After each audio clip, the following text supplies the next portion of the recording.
Hi എല്ലാവർക്കും മറ്റൊരു വീഡിയോയിലേക്ക് സ്വാഗതം. ഇന്നത്തെ നമ്മുടെ സബ്ജക്റ്റ് എന്താണെന്നറിയോ? അതായത് തൊഴിലാളികളുടെ ക്ഷേമം ഉറപ്പാക്കാൻ വേണ്ടിയിട്ട് ഇന്ത്യൻ ഫാക്ടറീസ് ആക്ട് പ്രകാരം കമ്പനികൾ ചില സൗകര്യങ്ങളൊക്കെ ഒരുക്കി വെക്കേണ്ടതായിട്ടുണ്ട്.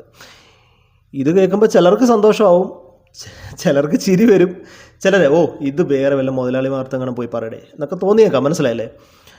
പക്ഷെ ഞാൻ പറയുന്നത് ഇന്ത്യൻ ഫാക്ടറീസ് ആക്ടിലെ വെൽഫെയർ ഫെസിലിറ്റീസിനെ കുറിച്ചിട്ടാണ്. ഇതൊരു സാധാരണ നിയമമൊന്നുമല്ല, നമ്മുടെ സ്വന്തം നിയമമാണ്.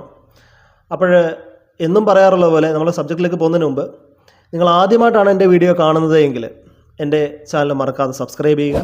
സബ്സ്ക്രൈബ് ചെയ്യുന്നതോടൊപ്പം തന്നെ അതിൻ്റെ തൊട്ടിപ്പുറത്ത് കാണുന്ന ആ ബെൽ ബട്ടണോട് മറക്കാതെ പ്രസ് ചെയ്യുക. എങ്കിൽ മാത്രമേ ഞാനിടുന്ന വീഡിയോസ് അപ്പോൾ തന്നെ നിങ്ങൾക്ക് നോട്ടിഫിക്കേഷനായിട്ട് ലഭിക്കുകയുള്ളൂ. അപ്പോഴെന്തായാലും നമുക്ക് സബ്ജക്റ്റിലേക്ക് പോകാം.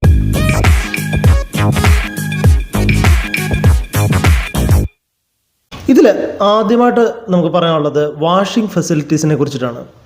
ഇത് കേൾക്കുമ്പോൾ നമ്മൾ പല ആൾക്കാരും ഇതെന്തോ വലിയ ഏതാണ്ട് സംഭവമാണെന്നൊക്കെ വിചാരിക്കും. പക്ഷേ സംഭവം സിമ്പിളാണ്, ഇത്രയേ ഉള്ളൂ. അതായത് നമുക്ക് കൈയും മുഖമൊക്കെ കഴുകാൻ വേണ്ടിയിട്ട് സോപ്പും വെള്ളമൊക്കെ വേണം, അത്രയേ ഉള്ളൂ. പക്ഷേ ചില സ്ഥലങ്ങളിൽ വെള്ളം നോക്കിക്കഴിഞ്ഞാൽ കിട്ടത്തില്ല, സോപ്പ് എവിടെയാണെന്ന് ദൈവം തമ്പുരാന് പോലും അറിയത്തില്ല. പിന്നെ ചില സ്ഥലത്തൊക്കെ ഇങ്ങനെ സോപ്പൊക്കെ ഇങ്ങനെ വെച്ചിട്ടുണ്ടായിരിക്കും, എവിടെയൊക്കെ ഇങ്ങനെ ഒട്ടിപ്പിടിച്ചൊക്കെ ഇങ്ങനെ ഇരിപ്പുണ്ടായിരിക്കും. കഷ്ടപ്പെട്ട് അതിങ്ങനെ വലിച്ചെടുക്കാൻ നോക്കുമ്പോൾ കൈയും സോപ്പും കൂടെ ഒരുമിച്ച് ഒട്ടിയിരിക്കും. ഇതൊക്കെയാണ് ചില സ്ഥലത്തെ അവസ്ഥകൾ. സത്യത്തിൽ ഈ നിയമത്തിൽ പറയുന്നത് എന്താണെന്ന് വെച്ച് കഴിഞ്ഞാൽ, തൊഴിലാളികൾക്ക് കൈകളും മുഖവും കഴുകാൻ വേണ്ടിയിട്ട് ആവശ്യമായിട്ടുള്ള സൗകര്യങ്ങൾ ഉണ്ടായിരിക്കണം.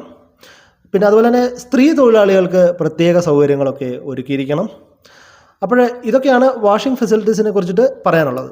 അടുത്തതായിട്ട് പറയാനുള്ളത് സിറ്റിംഗ് ഫോർ ഫെസിലിറ്റീസ് ആണ്, അതായത് ഇരിക്കാനുള്ള സൗകര്യങ്ങൾ.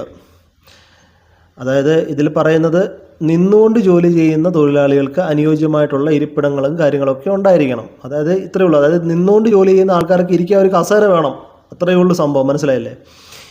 ചില സമയത്ത് നമ്മളൊക്കെ നോക്കിക്കഴിഞ്ഞിട്ടുണ്ടെങ്കിൽ വർക്കേഴ്സ് ഇങ്ങനെ നിന്നുകൊണ്ട് കണ്ടിന്യൂസ് ആയിട്ട് ഇങ്ങനെ വർക്ക് ചെയ്തുകൊണ്ടിരിക്കുന്നതൊക്കെ കാണാം.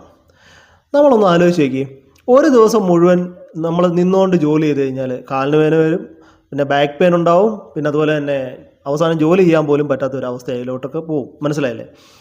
അപ്പോൾ അതിനിടയ്ക്ക് ഒരു കസേര കിട്ടിക്കഴിഞ്ഞാൽ എന്തൊരു സമാനമായിരിക്കും ഇങ്ങനെയുള്ള അവസ്ഥയിലൊക്കെ. അപ്പോൾ ഈ പറയുന്ന ഫെസിലിറ്റീസൊക്കെ ഉണ്ടായിരിക്കേണ്ടത് വളരെയധികം അത്യാവശ്യമാണ്. അതാണ് സിറ്റിംഗ് ഫോർ ഫെസിലിറ്റീസ് കൊണ്ട് അർത്ഥമാക്കുന്നത്. അടുത്തതായിട്ട് പറയാനുള്ളത് ഫസ്റ്റ് എയ്ഡ് ഫെസിലിറ്റീസിനെ കുറിച്ചിട്ടാണ്. അതായത് നമ്മുടെ ഫാക്ടറികളിൽ ഒരു ആംബുലൻസ് റൂം ഉണ്ടായിരിക്കണം, അതുപോലെ തന്നെ ട്രെയിനിങ് ലഭിച്ചിട്ടുള്ള ഒരു ജീവനക്കാരനുണ്ടായിരിക്കണം എന്നൊക്കെയാണ് നിയമത്തിൽ പറയുന്നത്, മനസ്സിലായില്ലേ? അതായത് ഒരു ജീവനക്കാരനൊരു മുറിവ് ഉണ്ടായി കഴിഞ്ഞ് കഴിഞ്ഞാൽ, അല്ലെങ്കിൽ ആരെങ്കിലുമൊക്കെ ഒന്ന് തല കറങ്ങി വേണ്ടിയിട്ടുണ്ടെങ്കിൽ ഉടൻ തന്നെ നമുക്ക് ഫസ്റ്റ് എയ്ഡ് ട്രീറ്റ്മെൻറ്റും കാര്യങ്ങളൊക്കെ നമുക്ക് അവർക്ക് കൊടുക്കണം. അല്ലാതെ ഈ പെട്ടെന്ന് ആംബുലൻസ് വിളിച്ച് എൻ്റെ മൊബൈൽ ബാലൻസ് ഇല്ല എന്ന് പറയുന്ന ഒരു അവസ്ഥ ഫ്യൂച്ചറിൽ ഉണ്ടാകാനായിട്ട് പാടില്ല, മനസ്സിലായില്ലേ?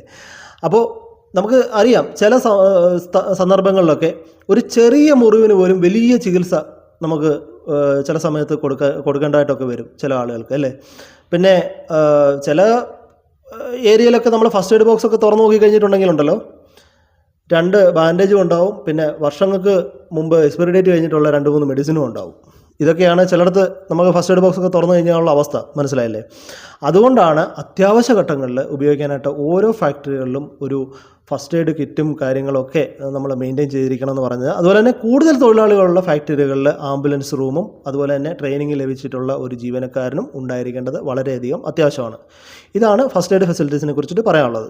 അടുത്തതായിട്ട് പറയാനുള്ളത് ക്യാൻറ്റീൻ ഫെസിലിറ്റീസിനെ കുറിച്ചിട്ടാണ്. അതായത് 250-ൽ കൂടുതൽ തൊഴിലാളികളുണ്ടെങ്കിൽ അവിടെ ക്യാൻറ്റീൻ നിർബന്ധമാണ്.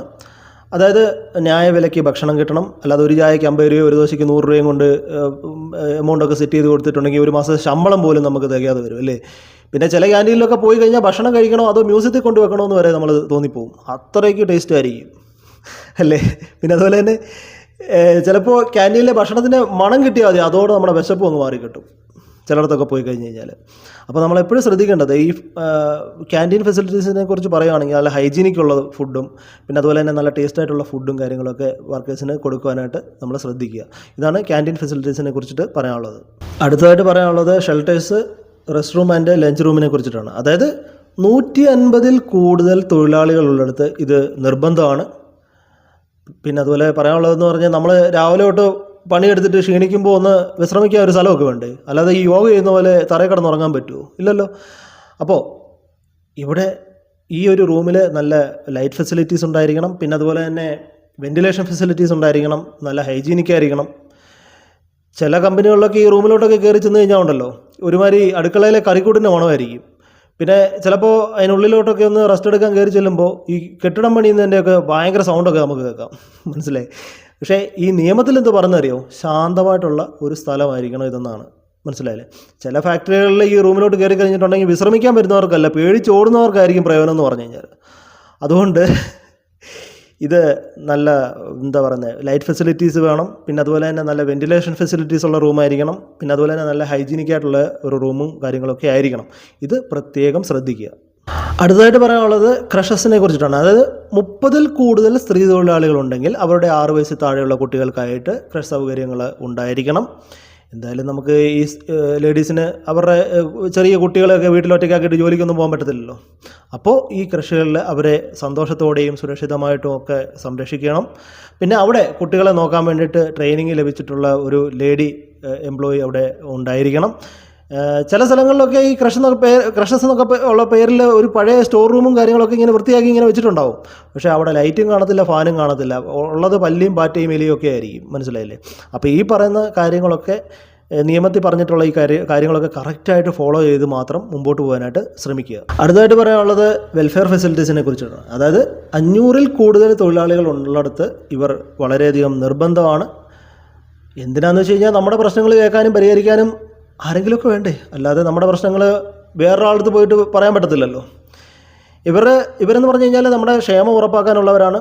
അതുകൊണ്ട് എന്തെങ്കിലും പ്രശ്നങ്ങളുണ്ടെങ്കിൽ ഇവരടുത്ത് കറക്റ്റായിട്ടുള്ള കാര്യങ്ങൾ നിങ്ങൾ പറയണം.